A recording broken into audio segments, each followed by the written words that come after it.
નમસ્કાર દર્શક મિત્રો, નિકટતા ગુજરાત ન્યૂઝમાં આપનું સ્વાગત છે। દાહોદના station road Swami Vivekananda circle ખાતે અકસ્માત થયો। દાહોદ શહેરના 4 થાંભલા વિસ્તાર નજીક બુરહાની સોસાયટીમાં રહેતા 65 વર્ષીય જૈનુદ્દીનભાઈ લીંબડીવાલા, જે પોતાના કબજાની એક્ટિવા મોપેડ લઈને સ્વામી વિવેકાનંદ સર્કલ નજીકથી પસાર થઈ રહ્યા હતા, તે દરમિયાન તે રસ્તા નજીક રખડતા ઢોરની એક્ટિવા મોપેડ બાઇકને ટક્કર વાગતા જૈનુદ્દીનભાઈ રોડ પર પડતા અકસ્માતની ઘટના બની હતી। જ્યારે નજીકથી પસાર થઈ રહેલ ટ્રેક્ટરમાં અડફેટે આવી જતા અને ટ્રેક્ટરનું ટાયર તેમના પર ચડી જવાના કારણે તેઓનું ઘટના સ્થળે જ કમકમાટી ભર્યું મોત નીપજ્યું હતું।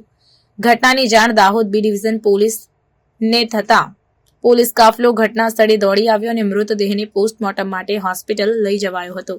રખડતા ઢોરના કારણે આ વ્યક્તિનું મોત થતા પરિવારમાં ભારે રોષ જોવા મળ્યો હતો અને રખડતા ઢોરને લઈને પ્રશાસન કાર્યવાહી કરે તેવી લોક માંગ ઉઠવા પામી હતી।